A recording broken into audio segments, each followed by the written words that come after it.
లావాదేవీల విషయంలో ప్రముఖ ఫిట్టెక్ సంస్థ పేటీఎం వాటా నానాటికి తగ్గుతోంది. ఈ యాప్ వేదికగా చేసే యూపీఐ లావాదేవీలు వరుసగా 3వ నెల క్షీణించాయి. ఏప్రిల్ నెలకు గాను ఎన్పీసీఐ విడుదల చేసిన గణాంకాల ప్రకారం ఈ విషయం స్పష్టమవుతోంది. పేటీఎం వేదికగా మార్చిలో 1230.04 మిలియన్ లావాదేవీలు జరగ్గా ఏప్రిల్ నెలకొచ్చేసరికి 9% క్షీణించి 1117.13 మిలియన్ లావాదేవీలు మాత్రమే నమోదయ్యాయి.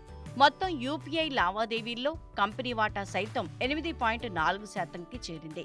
ఫిబ్రవరిలో ఈ వాటా 10.8% గాను, మార్చిలో 9.13% గాను ఉంది. ఇక యూపీఐ లావాదేవీల్లో ఫోన్పే, గూగుల్ పే హవా కొనసాగుతోంది.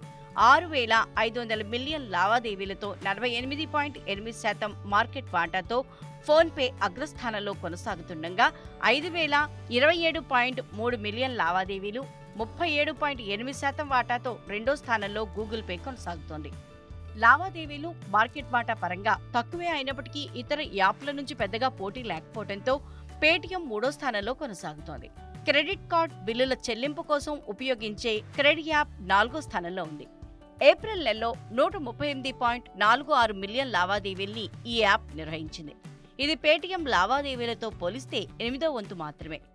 యూపీఐ లావాదేవీల విషయంలో మొదటి నుంచి ఆధిపత్యం ఫోన్పే, గూగుల్ పేలదే. పేటీఎం 3వ స్థానంలో ఉన్నప్పటికీ ఒకప్పుడు మెరుగైన మార్కెట్ వాటా ఉండేది. పేటీఎం పేమెంట్స్ బ్యాంక్ పై ఎప్పుడైతే ఆర్బీఐ చర్యలు తీసుకుందో అప్పటి నుంచి పేటీఎం లావాదేవీల్లో పతనం మొదలైంది. ప్రస్తుతం థర్డ్ పార్టీ అప్లికేషన్ ప్రొవైడర్ గా పేటీఎం వ్యవహరిస్తోంది. State Bank of India, Axis Bank, HDFC Bank, Yes బ్యాంక్లు పేటీఎంకు పేమెంట్ సర్వీస్ ప్రొవైడర్ బ్యాంకులుగా వ్యవహరిస్తున్నాయి.